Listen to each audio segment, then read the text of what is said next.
Vous êtes sur France 24 et vous avez raison. Bienvenue dans votre journal de l'Afrique. À la une ce soir, 15 casques bleus de la MINUSMA ont été blessés dans une attaque dans le nord du Mali. La plupart sont des Allemands. Une attaque au véhicule suicide contre une position temporaire des soldats onusiens. Détails à suivre dans ce journal. Une rencontre au sommet, mais au pied de la montagne. Les présidents rwandais et congolais se sont rencontrés un mois après l'éruption du volcan Nyiragongo. Kagame et Tshisekedi sont sur place pour évaluer les dégâts. Notre invité ce soir est un artiste total qui n'a pas peur des œuvres monumentales et il le prouve en investissant les remparts de la ville d'Aigues-Mortes dans le sud de la France dans le cadre de la saison Africa 2020. L'artiste malgache Joël Andianou Meharissou est avec nous ce soir. On ouvre ce journal par cette information. 15 casques bleus de la MINUSMA ont été blessés dans le nord du Mali, victimes d'une attaque au véhicule suicide tout près de Gao, dans une zone réputée dangereuse. Cette attaque soulève de nombreuses questions quant à la préparation des soldats onusiens dans la région. Élément de réponse avec notre spécialiste des mouvements djihadistes, Wassim Nasr. D'après plusieurs infos, donc plusieurs sources, on a su que ce matin, entre 6h et 7h du matin, une voiture piégée, donc conduite par un kamikaze, s'est attaquée à une base temporaire, on va dire, qui a été improvisée par les forces de la MINUSMA. Et là, on voit la localité où ça s'est passé.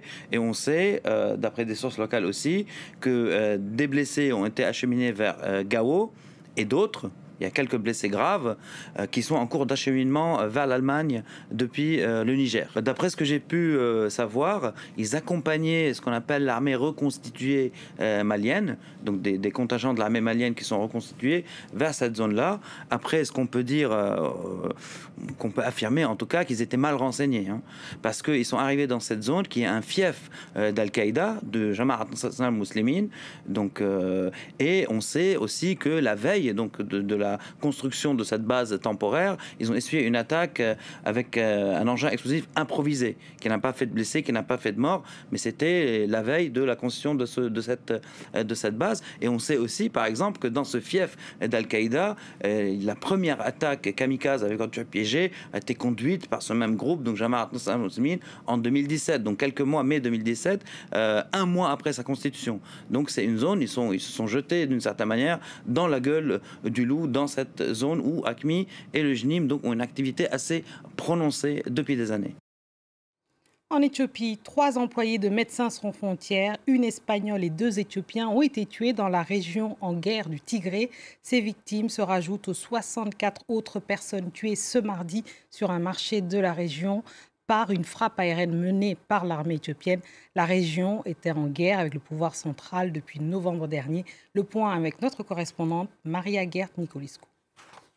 Les 3 employés de l'organisation humanitaire Médecins sans frontières se trouvaient près de la ville d'Abiy Ardi, à l'ouest de la capitale régionale Mekele, lorsqu'ils ont été assassinés. La branche espagnole de l'organisation a indiqué dans un communiqué vendredi que les corps sans vie ont été retrouvés près de la voiture qui les transportait.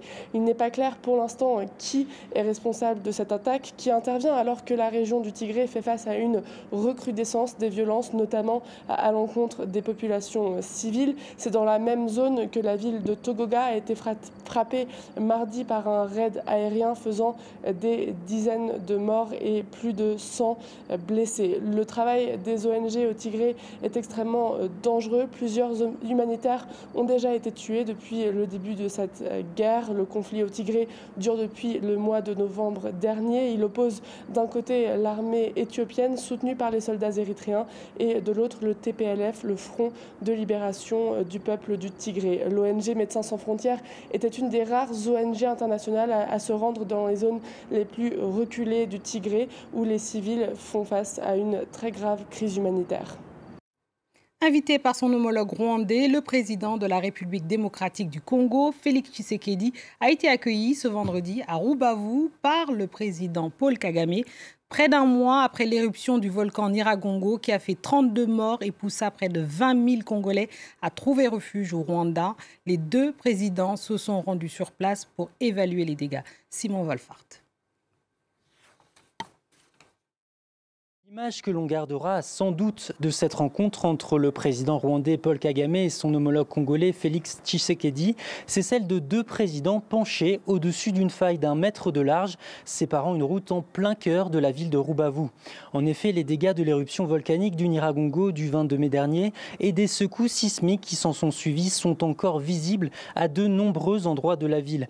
Les deux présidents ont pu apercevoir des bâtiments écroulés et des failles à de nombreux endroits lors de leur visite.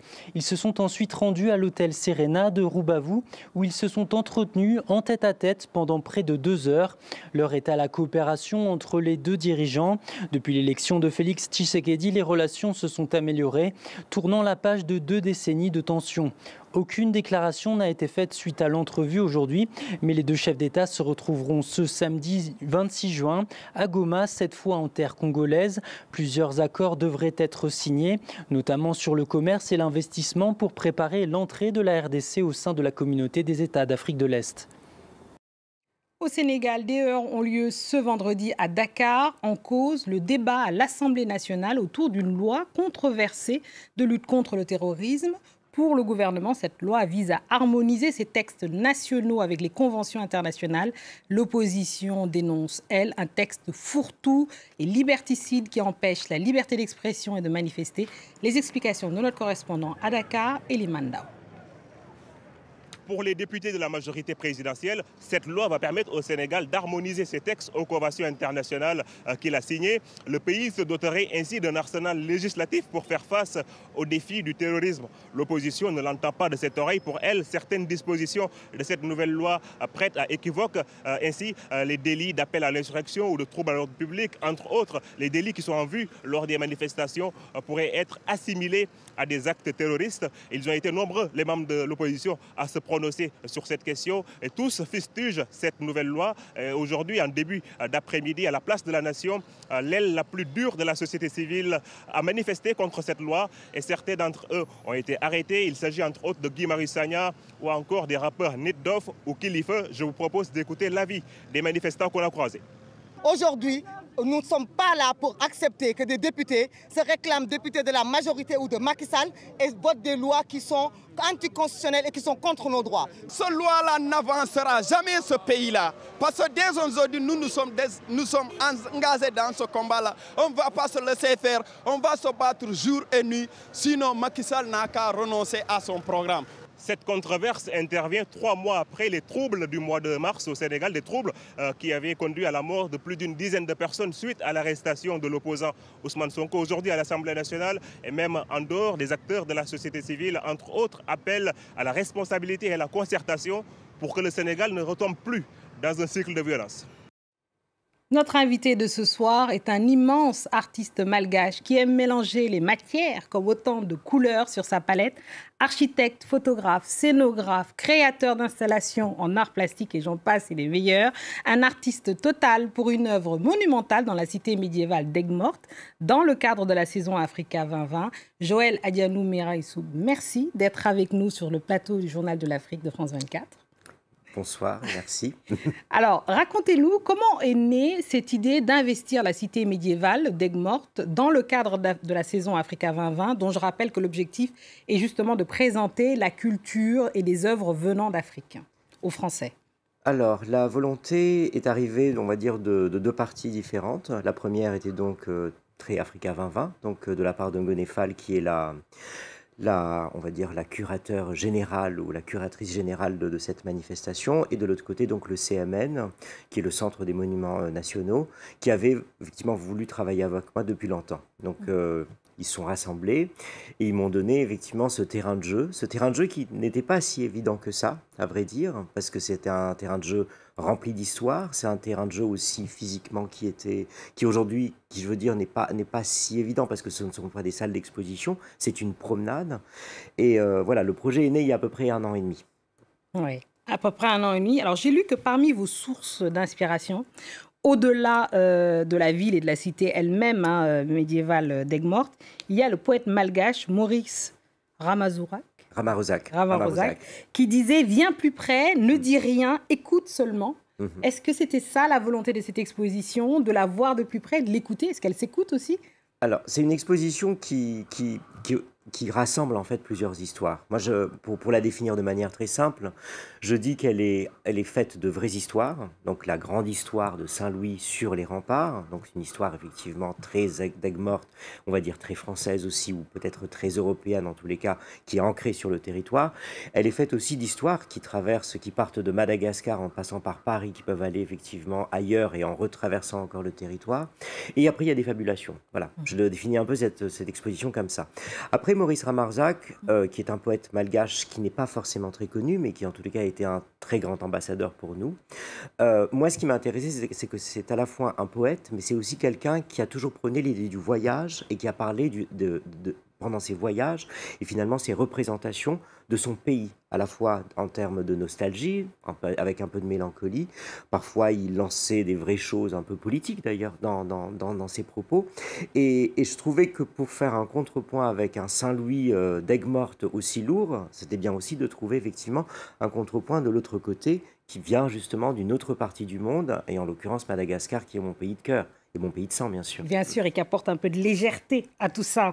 Et alors, vous êtes un artiste singulier. Une de vos particularités dans votre travail, c'est le travail sur la matière, avec El Anoussi, le Ghanéen aussi, qu'on connaît bien. Vous avez ce travail extrêmement minutieux. Vous pouvez passer du papier au tissu. Vous explorez vraiment tout type de matière. Qu'est-ce que ça vous apporte finalement, ce travail autour de la matière? Alors, dans le fond, moi, ce qui m'intéresse le plus, on va dire, j'adore raconter des histoires. La narration est quelque chose d'extrêmement important. C'est quelque chose qui n'est pas évident, peut-être, dans le monde de l'art contemporain aujourd'hui, mais moi, j'y tiens beaucoup. J'aime bien raconter des histoires parce que c'est comme ça qu'on fabrique de l'émotion de toute façon. Et pour raconter ces histoires, il faut fabriquer des formes. C'est un peu aussi, on va dire, le destin d'un artiste. Et moi, je vais effectivement un peu plus loin parce que je vais dans l'ultramatérialité des choses. L'ultramatérialité des choses parce que le monde est fait justement de matière, le monde est fait de différentes textures. Mais mis à part cette ultramatérialité, ce qui m'intéresse le plus, c'est justement de mélanger aussi ces choses-là. Donc on peut partir, par exemple, pour reparler de cette exposition du sel qui vient d'Aigues-Mortes, comme de plusieurs textiles qui viennent de Madagascar, comme je reprends effectivement des éléments même du territoire, par exemple, qui sont des roseaux. Et de l'autre côté, je travaille sur des objets que j'ai trouvés quasiment, on va dire, c'est des recherches quasiment d'une dizaine d'années, de Tananarive jusqu'à Paris, en passant par New York, en passant même par la campagne française quelque part. Je pense que la matière est une des plus, on va dire, c'est le meilleur langage pour, en tous les cas, exprimer les émotions. Mais alors, qu'est-ce que, à travers cette matière, vous voulez dire en tant que malgache et africain, parce que vous êtes dans le cadre de la saison Africa 2020, aux Français justement qui ne connaissent pas ou très peu la création africaine? Alors, le cadre, le terrain de jeu, en tous les cas, que Ngonefal a placé, reste effectivement l'Afrique, mais nous sommes en France, donc il y a deux petites choses, effectivement. Je ne vous donnerai pas la solution, mais nous sommes déjà dans une discussion. Pour moi, c'est la discussion et la pluralité des discussions qui m'intéressent le plus. Je pense que l'Afrique existe parce qu'elle parle avec le monde, et le monde existe parce que quelque part aussi, il y a l'Afrique. Je suis plus dans une discussion, si vous voulez, dans des pluralités des choses, dans des croisements aussi. L'idée de dire que nous sommes uniquement africains, je pense que ça ne veut pas dire quelque chose, en tous les cas, dans notre monde contemporain aujourd'hui. Et je replace même ce discours, finalement, dans un travail, ou en tous les cas dans les domaines. Je pense que de dire aujourd'hui que nous sommes qu'un seul artiste et que artiste, c'est quelque chose qui ne marche plus.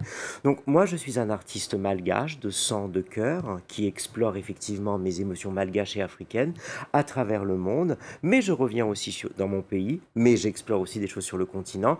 Et l'idée, c'est de traverser le monde, comme de traverser tous les cœurs. Oui, bien sûr. Et vraiment, on invite ceux qui peuvent aller à Aigues-Mortes, donc dans le sud-est de la France. C'est jusqu'au 26 septembre.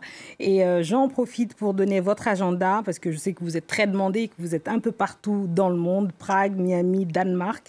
Je citerai 2 expositions, on ne peut malheureusement pas toutes les faire, mais ceux qui s'oublient et ceux qui restent, qui est au Palais de la Porte Dorée, Musée de l'Immigration, donc à Paris jusqu'au 29 août. Oui. Et Beyond All You Are Mine, donc une exposition collective, chez vous, à Tananarive, jusqu'au 4 septembre. Merci beaucoup d'être venu sur ce plateau du Journal de l'Afrique, Joël Adjanou Mehanérissou. Merci beaucoup. C'est ainsi que nous refermons ce Journal de l'Afrique. Merci à tous ceux qui nous ont suivis et en particulier, tiens, de Tananarive, parce que je sais qu'il y en a, à Aigues-Mortes en passant par Paris. Hein. Et restez avec nous car l'actualité continue sur France 24.